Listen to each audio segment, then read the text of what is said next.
Bonjour tout le monde!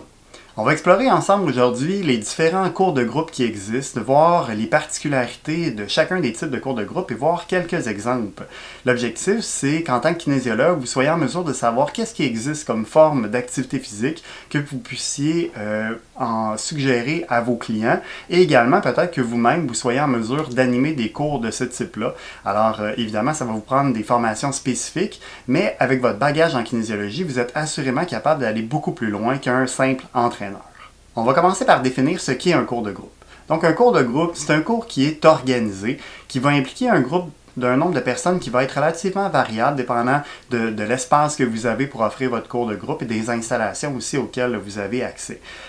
Également, ce qui est important, puis ce qui est surtout intéressant pour quelqu'un, c'est qu'il va avoir un horaire précis. Donc, c'est un rendez-vous qu'on se met avec nous-mêmes, on va bloquer notre agenda et c'est pour ça souvent que c'est populaire. Donc, quand on fait de l'activité physique dans nos temps libres ou quand ça nous tente, souvent on finit par passer à côté. Mais quand on a un rendez-vous prévu dans notre semaine, souvent on va le prioriser puis on va éviter de bloquer cette plage horaire-là avec d'autres activités. Également, ce que les gens vont aimer, c'est que c'est centré sur une thématique. Donc, ils vont choisir un groupe en fonction de leurs intérêts. Alors, s'ils aiment, par exemple, faire du vélo, ils aiment aller à la piscine ou ils aiment aller en gymnase, ils vont être capables de trouver un cours de groupe qui leur convient. L'autre chose qui est intéressante avec le cours de groupe, c'est qu'il y a une suite d'une semaine à l'autre. Souvent, c'est des cours qui vont être offerts une fois par semaine ou 2 fois par semaine. Donc, le client va s'abonner et va être suivi comme ça de semaine en semaine et va pouvoir voir ses progrès. Alors, souvent, c'est beaucoup plus intéressant qu'un entraînement à la salle où on s'abonne, puis finalement, après quelques semaines, on abandonne. Alors, le fait que ce soit en groupe, qu'il y ait une certaine cohésion qui se fasse, une relation qui va se créer avec l'animateur ou avec le kinésiologue qui donne le cours, ça va souvent créer un sentiment d'appartenance qui est beaucoup plus grand et qui va favoriser l'adhésion.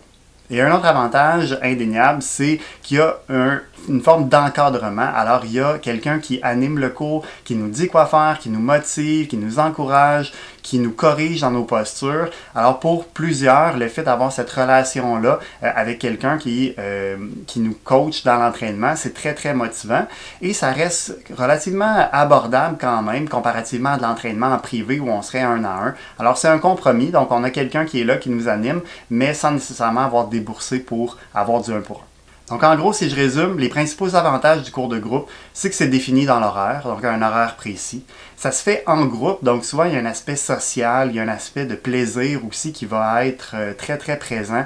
Donc les gens vont aller s'entraîner, mais dans leur tête, ils ne vont pas aller s'entraîner. Alors ils vont voir leurs amis, ils vont faire un cours de danse. Alors il y a cet aspect-là de plaisir là, vraiment sur lequel il faut miser pour que les clients adhèrent encore plus et habituellement ça fonctionne très bien. Si on parle rapidement de la conception d'une séance, souvent un cours de groupe va durer environ 1 heure. Parfois un petit peu moins, parfois un peu plus, mais souvent ça va tourner autour d'1 heure. C'est souvent une durée qui est appropriée pour faire un bon entraînement très complet et avoir le temps là, de bien faire chacune des étapes. Dans ce temps-là, il y a habituellement un temps qui est consacré à l'échauffement, environ 5 à 10 minutes. Évidemment, ça dépend de la clientèle avec laquelle vous travaillez et du type de cours de groupe que vous faites. Donc, si vous travaillez avec des personnes âgées, ça peut être intéressant d'allonger un peu la durée de l'échauffement, d'y aller un petit peu plus progressivement. Et également, si vous avez un entraînement avec des athlètes où vous faites beaucoup de sauts ou beaucoup d'exercices à très haute intensité, à ce moment-là, également, ça va être important d'allonger la durée de l'échauffement. Ensuite, on a le corps de la séance qui va durer environ 35 à 45 minutes où on va faire les exercices. Ça peut être composé de toutes sortes de choses, entraînement cardiovasculaire, musculaire. Souvent, ça va être une combinaison entre ces 2 types d'entraînement-là. Et on termine comme toujours avec un petit retour au calme, habituellement 5 à 10 minutes où on va faire par exemple des étirements ou encore une petite relaxation. Alors ça, c'est souvent une période qui est très appréciée. Quand on est seul à l'entraînement, souvent on va passer un peu vite là, sur cette dernière étape-là, mais en étant en groupe, ça va souvent être plus intéressant, plus dynamique. Et également, on peut souvent profiter pour faire un peu de social aussi à travers les étirements ou la relaxation. Donc souvent, c'est une période bien appréciée des participants. On va continuer en détaillant chacun des 6 types d'entraînement principaux qu'on peut retrouver comme offre de cours de groupe. Alors évidemment, il y a d'autres options qui sont peut-être un peu moins communes ou encore des subdivisions de ces 6 grands groupes-là que je vais vous présenter. Alors, on va commencer avec les cours d'aérobie qui vont se faire conditionnement sur musique. Également, on va avoir le Zumba qui, cette fois-ci, va être plus sous forme de danse. Ensuite, on va avoir les entraînements de type spinning qui vont se faire sur le vélo. On a également les entraînements de type circuit d'entraînement, très à la mode actuellement là, sous la forme du CrossFit. On a également les cours qui vont se donner en plein air, les cours qui vont se donner en piscine, d'aquaforme, et on va terminer avec les cours de yoga pilates. Alors on va faire ensemble le tour de ces 6 grandes catégories-là. Premier type de cours de groupe qu'on va voir ensemble, c'est les cours de conditionnement physique sur musique, qu'on appelle souvent des cours d'aérobie, ou encore il peut y avoir des variantes de ça, comme les cours de step, donc un cours d'aérobie, mais qui va se faire avec une petite marche, un step sur lequel on va constamment monter et descendre, donc un cours qui va être un petit peu plus musculaire pour les cuisses souvent. Ou également d'autres options comme le Thai Bo ou le Thai Box, qui est en fait une forme d'aérobie, mais cette fois-ci qui va impliquer des chorégraphies et qui ressemblent avec des mouvements d'arts martiaux ou de boxe, donc beaucoup de coups de poing, coups de pied qui vont s'ajouter à ça. Habituellement, un cours d'aérobie, ça se fait en relativement grand groupe qui vont surtout être déterminés. La grandeur va surtout être déterminée par la grandeur du local. Donc souvent, on peut accueillir des groupes assez volumineux, 25-50 personnes, là, sans problème. Ça dépend plus de la grandeur de la salle. Ou encore des fois du matériel, si par exemple on fait un cours de step. Pour l'intensité, souvent, il faut suivre l'instructeur. On peut le faire évidemment avec plus ou moins d'intensité, dépendant à quel point on est coordonné, parce que souvent, ça va être des mouvements assez complexes qui vont impliquer le haut, le bas du corps. Donc, ça prend une certaine coordination pour être capable d'augmenter l'intensité. Parfois, c'est possible, ça dépend évidemment de l'animateur qui va donner le cours, mais c'est possible d'avoir des variantes qui vont être un petit peu plus faciles ou un peu plus difficiles. Principalement, ces types de cours-là vont travailler la capacité cardiovasculaire, donc on va faire augmenter le rythme cardiaque, on va faire bouger l'ensemble du corps, donc il va y avoir un petit peu d'aspect musculaire pour les jambes, mais on est vraiment dans le travail qui va être davantage cardiovasculaire. Et souvent, à la fin, on va inclure un petit peu de flexibilité aussi pour venir compléter l'entraînement. Ces cours-là s'adressent habituellement à monsieur, madame, tout le monde en général. Souvent, les femmes vont être un petit peu plus portées, donc il y a peut-être une clientèle féminine un petit peu plus importante que la clientèle masculine dans ce type de cours-là. Ensuite, on va passer au cours de Zumba. Le cours de Zumba, en fait, c'est un cours de danse, donc c'est une chorégraphie qui a été montée et tous les participants vont la faire en même temps. Alors, ce qui est intéressant avec ce type de cours-là, c'est que les gens n'ont pas l'impression nécessairement d'aller faire un cours de groupe ou faire une activité physique. Ils vont vraiment avoir l'impression d'aller faire un cours de danse. Alors, le plaisir là, est vraiment extrêmement important, extrêmement présent dans ce type de cours-là. Encore une fois, on va avoir des groupes qui sont habituellement assez nombreux, 25-50 personnes. Souvent, encore une fois, c'est plus la grandeur du local qui va déterminer combien de personnes on est capable d'accueillir dans le cours de groupe. Et on va avoir des petites variantes comme le Strong, qui est une nouvelle forme de Zumba qui commence à être de plus en plus populaire, qui se trouve à être un peu un intermédiaire entre le Zumba et un entraînement en circuit. Donc on va faire encore une fois une chorégraphie sur musique, mais avec des mouvements qui vont s'inspirer un peu plus des mouvements en musculation, comme des squats ou des burpees, ce type de mouvements-là. Encore une fois, comme l'aérobie, on va essayer de suivre l'instructeur avec un peu plus ou un peu moins d'intensité. Encore une fois, la coordination est importante. Donc souvent, quand on va apprendre la chorégraphie, on va travailler moins au début parce qu'on va bouger moins. Mais plus on va apprendre la chorégraphie, plus on va suivre les pas, plus on va être capable d'augmenter l'intensité. Habituellement, il y a assez peu d'adaptation possible dans la chorégraphie, donc il y a un mouvement à faire, puis tout le monde essaie de faire ce mouvement-là, donc c'est plus difficile d'individualiser quand on a un groupe avec un niveau de condition physique qui est hétérogène. On va travailler évidemment la coordination et la capacité cardiovasculaire, donc on va sentir un essoufflement, on va transpirer, donc on est vraiment là, dans l'activation cardiovasculaire ici. Encore une fois, ces cours-là s'adressent à monsieur, madame, tout le monde, mais encore une fois, peut-être un petit peu plus à la clientèle féminine qui va souvent préférer les cours de danse. Mais les hommes sont évidemment les bienvenus dans ce type d'entraînement. Ensuite, le spinning, probablement un des cours de groupe que vous connaissez le plus. Alors, c'est un cours de vélo, donc qu'on va faire en groupe sur des vélos qu'on appelle des spinners. Souvent, les cours de groupe de spinning vont être avec des groupes un peu plus restreints, souvent environ 15 à 25 personnes, et ça va être davantage limité par le nombre de vélos qu'on a. Donc, il n'y a rien qui nous empêcherait de faire un cours à 50, mais étant donné que ce matériel-là est très dispendieux, c'est rare que les installations vont le permettre. Donc, souvent, des cours qui sont un petit peu plus réduits. Ce qui est très intéressant dans ce type de cours-là, c'est qu'on fait du vélo tout le monde ensemble, mais tout le monde peut avoir une intensité différente. Donc, il y a possibilité de jouer un petit peu avec la roulette d'intensité pour venir augmenter, diminuer l'intensité. Donc, tout le monde peut faire le même entraînement ensemble. Il n'y a pas nécessairement de jugement non plus, de dire hey, il y en a un qui travaille plus fort que l'autre ou il y en a un qui va plus vite que l'autre. Tout le monde va à la même vitesse. Personne ne sait vraiment à quelle intensité les autres sont. Le but, c'est de faire son propre entraînement à soi, mais de le faire dans un esprit de groupe. On va travailler principalement la capacité cardiovasculaire en simulant des activités de vélo, donc des intervalles par exemple, des périodes d'intensité élevée, périodes d'intensité plus faible. On peut simuler également des montées avec beaucoup de résistance. On peut monter sur le vélo, donc on peut se lever pour pédaler. Également dans certains types de cours, de groupes, ça dépend. Il y a vraiment deux mentalités dans le spinning. Là. Il y a le spinning très axé sur le cyclisme et il y a le spinning axé sur la mise en forme plus générale, où souvent dans ce type de cours-là, on va inclure d'autres exercices qui vont se faire sur le vélo, comme par exemple faire des push-ups sur le vélo ou encore faire des étirements. Il y a essentiellement deux types de clientèle qui vont être intéressés par ce type de cours de groupe-là. Alors d'un côté, il pourrait y avoir monsieur, madame, tout le monde qui souhaite simplement se mettre en forme et qui aime faire du vélo. Et de l'autre côté, on a les sportifs qui sont peut-être les cyclistes plus confirmés, qui profitent de la saison hivernale pour se maintenir en forme avec des cours de spinning, pour préparer leur saison avec l'été qui s'en vient. On enchaîne maintenant avec le circuit d'entraînement. Méthode d'entraînement qui est extrêmement populaire, qui va être faite en groupe, là, puis on pourrait y donner toutes sortes de noms. Donc chaque entreprise essaie de trouver son nom accrocheur pour venir publiciser son cours. Alors que ce soit des cours de type fesses de fer, cardio tonus, d'ailleurs un petit rappel, là, ce serait une mauvaise utilisation du mot tonus ici, cardio militaire. Donc il y a toutes sortes de formes de circuits d'entraînement qui peuvent être possibles, qui pourraient s'adresser à toutes sortes de clientèles. Et souvent, on va avoir des groupes qui sont modérés en termes de grosseur. Donc, environ 15 à 30 personnes, ça pourrait être idéal. Ça va dépendre des installations, de la grandeur du local qu'on a, de la disponibilité du matériel qu'on a besoin. Essentiellement, il y a deux façons d'organiser un cours de groupe en circuit.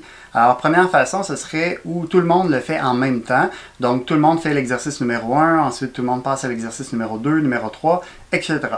Il y a également la façon de faire qui serait sous forme de stations. Donc, on a par exemple 8 stations avec 8 exercices différents et chaque groupe ou chaque individu est à une station différente pour faire l'exercice.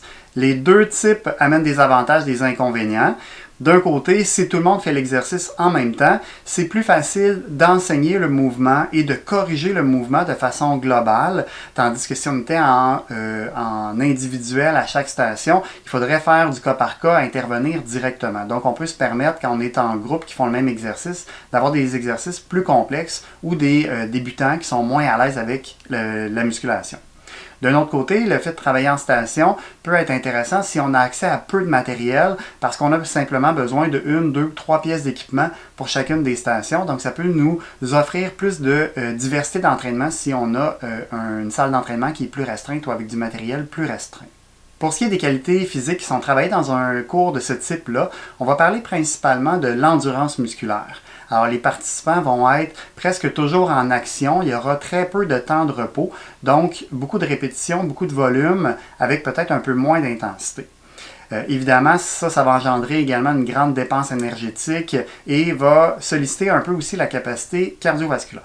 Comme on peut s'en douter, il y aurait toutes sortes de clientèles qui pourraient être intéressées par ce type de cours-là. Donc, monsieur, madame, tout le monde, évidemment. Et on pourrait également s'intéresser à des clientèles plus spécifiques. Par exemple, soit un groupe de personnes âgées ou un groupe de gens qui ont des problématiques cardiovasculaires.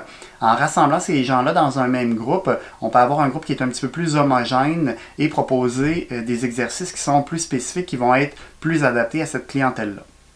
Il y a un type de cours de groupe en circuit qui gagne vraiment en popularité récemment, qui s'appelle le CrossFit. Donc, je tenais à en traiter un peu à part du circuit conventionnel. Dans ce type de circuit-là, habituellement, on va retrouver un nombre de participants qui est légèrement inférieur, mais ça va être très variable. Donc, ça pourrait autant se faire en individuel que se faire en groupe d'une trentaine d'individus. Mais souvent, idéalement, on va essayer de restreindre les groupes à des groupes d'une dizaine de participants parce qu'on va avoir des mouvements qui sont quand même relativement techniques, qui vont parfois même s'approcher de l'haltérophilie. Donc, c'est sûr que ça prend un encadrement qui est un petit peu plus serré, comme on a des charges assez lourdes et on va travailler à très haute intensité. Juste à faire attention, par exemple, à la mentalité de on en fait le plus possible ou encore on va au-delà de nos limites. Alors ça pourrait être risqué dans certains mouvements qui demandent d'avoir une bonne technique, une belle position pour éviter des blessures. On va parfois utiliser l'acronyme AMRAP pour As Much Reps as Possible. Donc l'objectif est d'en faire le plus possible. Toujours faire attention à ça. Par exemple, quand on a un objectif de puissance, on veut faire des sauts. Si on veut demeurer en puissance d'un point de vue spécificité, c'est important de se limiter dans le nombre de répétitions qu'on va faire. Donc en faire le plus possible n'est pas toujours la bonne option. Si on s'intéresse aux qualités musculaires qui sont développées par ce type de cours-là, vous allez voir que c'est très global. Alors, on va avoir un développement très généralisé de l'ensemble des qualités physiques, que ce soit la puissance, la force, l'endurance. On peut même penser développer un peu d'hypertrophie également. Et aussi la capacité cardiovasculaire, là, que ce soit la capacité lactique ou la capacité alactique. Donc, ça va être très, très, très général. On peut donc s'attendre à des améliorations qui sont légères dans chacune de ces qualités physiques-là. Souvent en CrossFit, on va travailler avec ce qu'on appelle le WOD, donc W-O-D pour le Workout of the Day. Alors, d'un jour à l'autre, on va proposer des entraînements différents. Alors, souvent, ça va être inscrit sur un tableau, par exemple, à quelque part, et il y a un entraînement du jour qui est proposé, qui va se faire souvent en groupe, donc en petits groupes, ou encore pourrait aussi se faire de façon individuelle. Pour ce qui est de la clientèle, ça pourrait être très varié. Ça va dépendre beaucoup d'un centre à l'autre. Alors, habituellement, on va quand même viser des gens qui ont une certaine condition physique. Donc, vraiment les débutants, les personnes obèses ou qui ont vraiment aucun bagage en entraînement, ce sera peut-être pas le meilleur type d'entraînement qui pourrait leur être proposé. Alors, on voudrait quand même avoir un minimum. Souvent, on va aller chercher des exercices qui sont assez techniques et même des mouvements qui peuvent se rapprocher de l'haltérophilie. Donc, pour ce type de cours-là, il faudrait quand même avoir une certaine base dans l'entraînement pour être capable de bien exécuter ces mouvements-là de façon intense, mais tout en maintenant des belles postures. On pourrait également s'intéresser aux athlètes. Comme on a un développement qui est assez global, ça pourrait être un entraînement intéressant. Là, si on n'a pas beaucoup de temps pour s'entraîner, mais on veut maintenir ses activités, on veut beaucoup d'intensité en peu de temps, donc ça peut être un type d'entraînement intéressant également. Et juste une petite parenthèse pour le type de clientèle visée, ça va dépendre plus de la façon dont on organise le cours et de la personne qui donne le cours de groupe. Alors si on a un petit groupe restreint avec une personne qui est là pour encadrer de façon semi-privée, on pourrait se permettre d'avoir des gens qui sont plus symptomatiques ou qui sont moins habitués dans la salle d'entraînement parce qu'on va être capable de les encadrer davantage. On continue avec les cours en plein air. Donc les cours en plein air, ça s'est développé, je vais dire, relativement récemment, pour dire peut-être une vingtaine d'années, là, qu'il y a vraiment des compagnies qui s'intéressent à ce type de cours-là et qui l'offrent. Que ce soit des cours de type cardio plein air, là, on voit les gens se déplacer avec leurs petits élastiques et leurs matelas. Également, il y a beaucoup de cours qui s'offrent pour les femmes enceintes à l'extérieur, des cours de cardio poussette ou des groupes de marche à l'extérieur.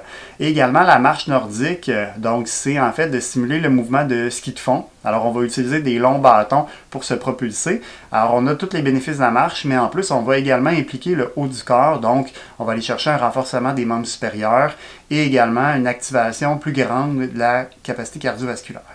Un grand défi pour les cours en plein air, c'est la sécurité. Alors, c'est pas comme si on est dans un environnement fermé, dans une salle où tout le monde est à proximité. Si on va en plein air, ce sera pas long que notre groupe risque de s'éparpiller. Il risque d'avoir des gens qui marchent plus vite que d'autres. Il va y avoir quelqu'un qui va avoir besoin d'attacher ses souliers. Donc, rapidement, le groupe peut se séparer dans l'environnement. Alors ça, c'est vraiment un défi pour le kinésiologue. Alors, souvent, les groupes vont être beaucoup plus restreints pour permettre d'avoir quand même un bon encadrement.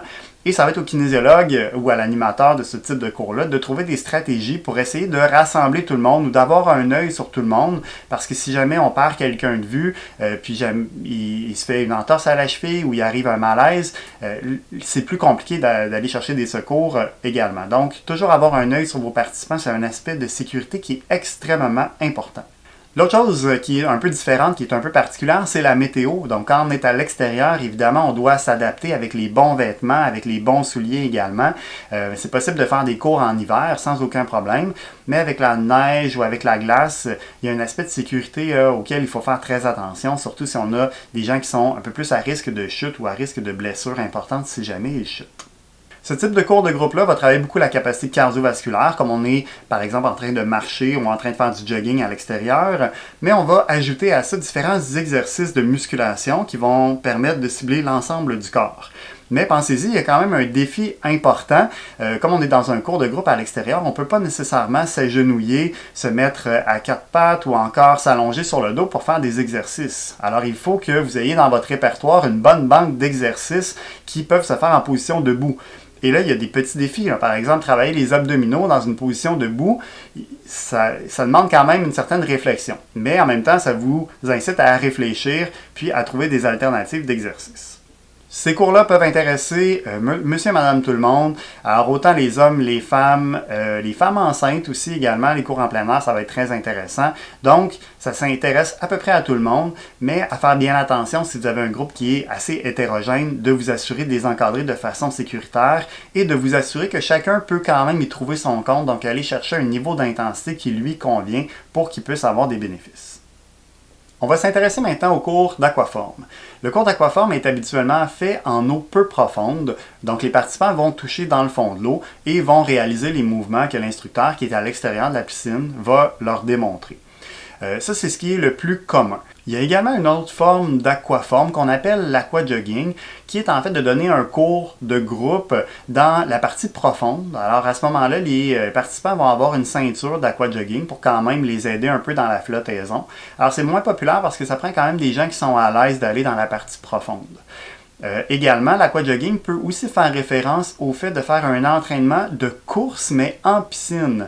Alors, on va simuler le mouvement de course dans la piscine. On peut faire des intervalles. Alors, c'est pas quelque chose qui est extrêmement populaire au Québec, mais au moins, vous saurez que cela existe. Si on vient à l'aquaforme qui est plus traditionnelle, en eau peu profonde, souvent ça va se faire avec des groupes d'environ une quinzaine de personnes. Ça pourrait être un petit peu plus nombreux, peut-être aller jusqu'à environ 25. L'objectif ici, c'est surtout d'assurer la sécurité des participants. Donc, ça va évidemment prendre un sauveteur qui va être présent dans la piscine. Alors, ça peut être à la fois soit le sauveteur lui-même qui donne le cours de groupe, ou ça pourrait être un kinésiologue qui est accompagné d'un sauveteur dans la piscine. Quand on est dans l'eau, ce qui est intéressant, c'est que chacun peut gérer son intensité et souvent, comme on fait les mouvements en dessous de l'eau, il n'y a pas nécessairement de jugement entre les participants non plus à savoir qui travaille plus fort que les autres. Chacun y va à son rythme et a du plaisir à suivre l'instructeur. Alors ça va toujours être possible de proposer aussi des variantes qui sont soit plus faciles, plus difficiles pour que chacun s'adapte à son niveau d'intensité.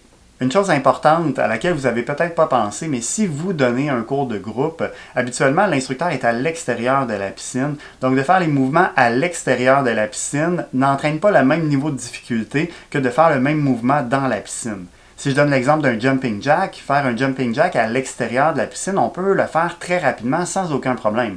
Mais si on fait le même mouvement dans l'eau, il va avoir beaucoup de résistance et ça va devenir beaucoup plus difficile de maintenir le même rythme. Donc c'est toujours important que l'animateur s'adapte puis utilise un rythme qui est adéquat pour des participants qui font l'exercice dans l'eau. Ce type de cours de groupe-là va travailler à peu près l'ensemble du corps, va travailler beaucoup la capacité cardiovasculaire, donc souvent ça va être des exercices de type aérobie qui vont impliquer l'ensemble des masses musculaires du corps, mais également on pourrait aussi travailler un peu plus spécifiquement de l'endurance musculaire avec des mouvements en utilisant la résistance de l'eau, en faisant des allers-retours, en faisant des rotations par exemple, qui vont simuler davantage des mouvements en musculation. Souvent, ces cours-là vont se terminer par un retour au calme, soit conventionnel avec des exercices d'étirement, ou encore une relaxation. Alors, simplement le fait de s'allonger dans l'eau, de se laisser flotter en fermant les yeux, là, il y a quelque chose de vraiment très, très intéressant au niveau de la détente. Là. Souvent, les participants vont beaucoup aimer cette dernière portion-là. On a différents types de clientèle qui vont être intéressés par les cours d'aquaforme. Souvent, les personnes âgées ou les personnes qui ont des douleurs, qui ont des difficultés, qui ont un surplus de poids, ça va être très facilitant d'aller dans l'eau parce qu'ils vont se sentir plus légers de bouger. Puis ça va être plus facile d'aller stimuler leur capacité cardiovasculaire. Alors, ils peuvent avoir de la difficulté à marcher, par exemple, parce qu'ils ont des douleurs aux genoux, aux hanches, au dos. Mais une fois qu'ils sont dans l'eau, comme ils sont plus légers, ils peuvent bouger beaucoup plus rapidement. Donc, on peut stimuler leur capacité cardiovasculaire plus facilement. Il y a aussi toutes sortes de populations spécifiques qui ont des douleurs chroniques, par exemple la fibromyalgie. Avec ce type de clientèle-là, c'est très intéressant. Ils vont pouvoir bouger beaucoup plus dans l'eau, ils se sentent plus à l'aise, ils se sentent plus autonomes. Donc souvent, ils vont beaucoup apprécier ce type de cours-là. Puis c'est vraiment prouvé comme étant un type d'activité physique qui est très, très, très bénéfique là, pour qu'ils puissent retrouver leur capacité. Et également, on ne pourrait pas passer à côté des femmes enceintes non plus. Pour un peu le même principe que quelqu'un qui est en surplus de poids, la femme enceinte, surtout en fin de grossesse, peut avoir de la difficulté à se mouvoir, peut avoir des douleurs un petit peu partout. Donc le fait d'être dans l'eau, elle se sent plus légère, elle se sent plus en mesure de bouger. Alors c'est très très très intéressant pour cette clientèle-là également. Et on va conclure avec les cours de yoga pilates. Alors, j'ai décidé de les mettre ensemble parce que c'est un type de cours qui pourrait intéresser environ la même clientèle. Donc, ça va être des exercices qui vont se faire de façon assez lente. On va axer beaucoup sur la qualité du mouvement, sur la respiration à travers le mouvement. Donc, ça va se faire dans un contexte habituellement qui est très détendu. Il va y avoir une musique d'ambiance très relaxante aussi qui va accompagner ces exercices-là.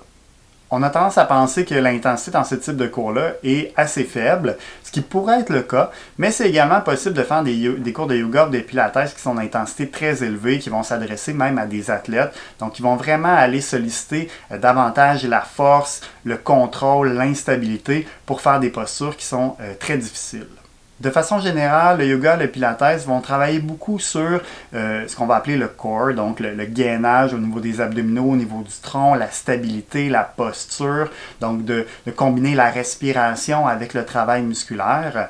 On va également beaucoup travailler la proprioception, comme on va travailler souvent en contexte d'instabilité. Également, on va travailler beaucoup la souplesse, donc on va viser à ouvrir les épaules, à ouvrir les hanches, à développer de la flexibilité. Donc, on va travailler à la fois un peu la force, l'endurance en maintenant des postures longtemps, mais dans un objectif d'ouvrir la posture, donc de développer cette flexibilité-là et cette mobilité-là dans les articulations. La clientèle cible pour un cours de yoga ou de pilates va être vraiment très variable. Ça pourrait autant s'intéresser à des jeunes, à des personnes âgées, à des personnes en excellente condition physique. Donc souvent, on peut penser que c'est les femmes qui vont être davantage intéressées par ces cours de groupe-là, mais il y a quand même beaucoup d'hommes ou même d'athlètes que ça va intéresser parce qu'ils vont aller chercher un complément.